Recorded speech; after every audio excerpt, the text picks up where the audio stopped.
Want to know what doesn't excite me, though? Baseball. Why doesn't it excite me? Because they need to get their shit together. And that is why I am so happy that this is our first podcast with a visual element.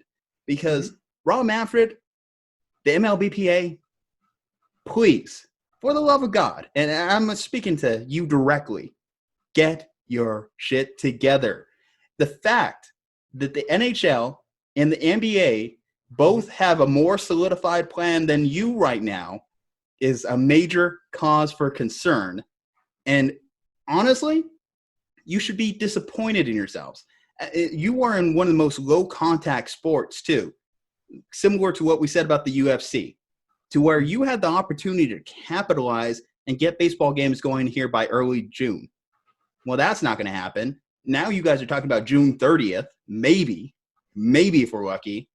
And if that falls through, then what? Then are we going to have like a pseudo strike? We're already talking about the potential of having a real strike 2 years from now in the MLB.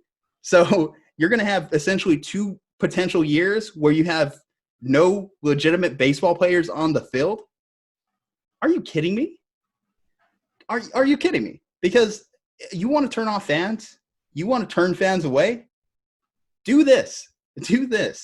And I was critical of Blake Snell a couple weeks ago when we talked about it, because his argument was, of course, the risk of COVID, the having his salary reduced. And we mentioned how tone deaf that statement is when you're still making 6-7 figures compared to the now 40 million Americans that are out of work. So players, commissioners, owners, whatever it takes, there needs to be baseball by the end of this month. It's an ultimatum from a fan, a true baseball fan. Ju-Ju Talk Sports, talking to you guys. Get it done. Yeah. No, it's been disappointing, especially because so much of baseball, like you said, like you can maintain social distancing. Yeah, no problem. You can have, for instance, like you could have your umps be robotic, or at least they can do it from a distance. They could just watch the review or whatever and be like, okay, that was a strike or whatever, or no, it wasn't. That was a ball or whatever from a distance. So yeah, I agree. I think baseball has sort of lagged behind in their response and how they pivot, and they were also in a position where it wasn't like the season had already been in full swing. Like the NBA, that's a lot harder to pivot because they were almost done with the season and they were just far enough to where it's like, well, we can try to continue through the season, right? And we could try to maybe finish it up and then get to a playoffs, or do we go right into the playoffs? Those were all the things that they had to think about.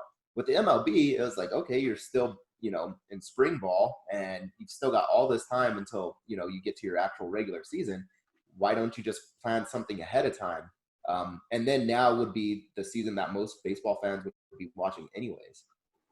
Yeah, the current agreement that's on the table, or at least is proposed, is 114 games, still wrapping up in late October, so normal season in that regard.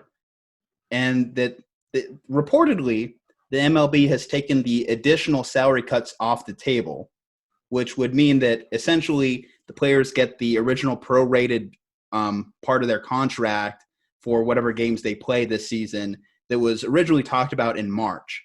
So at this point, the money element for if you're the MLBPA is taken off the table. That's not even the biggest deal.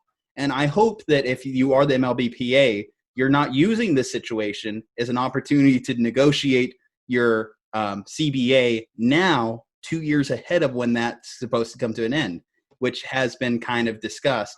And like I said, it's just unfortunate because if you're baseball is one of the more consistent things about it is it's always been there. It's always been there when America's been at its lowest points. One of my favorite movies is Field of Dreams, right?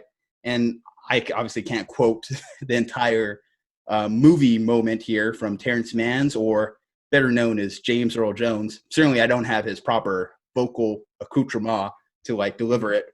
But what he says, it's been through the hard times, it's been through the good times, it's been when we're at our lowest. Basically along that long line, one of the most magical moments in sports, and and regardless of what side you stand on the political fence on this one, George W. Bush throwing out the first pitch of the World Series post 9/11 in New York. Baseball had an opportunity to be that. Look at what the UFC did, being the first sports operation to start up. People are still talking about UFC 249 and what Dana White did, what Dana White had the balls to do. And you're just not seeing it. You're not seeing it from the players. You're not seeing it from the commissioners. There's just no sense of urgency here. And it's crazy because they need urgency. You're not going to have fans in the stands. You're losing money. You're hemorrhaging money at this point. And I think that's one of probably the biggest things that, and don't get me wrong, I guess I can't blame the players entirely because put in this situation, we'd all want our money, right? We'd all want as much money as we can get. But given the circumstances, screwing the owners, screwing the commissioners is no way to negotiate moving forward, Because what are they going to remember in 2 years when it's time to come to the table? This moment. What's going on right now? So I don't know. It's definitely disappointing, and it's kind of heartbreaking if you're a fan. So no, I think you're exactly right, especially when it comes to fan both attendance and watchability. Is you and I, we've talked about this before. Baseball has had trouble getting fans even to go into the stands in recent years, right? So they're doing stuff like, hey, how do we change maybe even the food that's delivered at the stadiums and the pricing of the food? And they're doing all they can just to get fans into the seats. And now you don't even have that. So you really need to, hey, how do we get our product onto the television when there's nothing else so that we can capitalize in this situation? And, in contrast, like you said with UFC, is the UFC was a sport that was basically limited only to Saturday nights and pay-per-view. And I want to say since May, they've had like 4 or 5 events. So I know they had UFC 249. They just recently had another UFC fight night with Tyron Woodley. They had UFC Jacksonville. So they've had several events, and it's been all throughout the week. So there's even been events on Wednesday nights or on Friday nights, and as well as their typical Saturday time slot. And so this really is the time where if you're a sport, you need to capitalize on the fact that nobody else is around right now. And even regular television shows can't proceed as they normally do just because the actors literally cannot be on set at the moment. So you're basically, free game. And you're right. The MLB is not doing that. The players aren't doing that. The league is not doing that. Yeah. The MLB, they need to be playing games before the NBA or the NHL even touch their respective courts and arenas. So that's my challenge to them.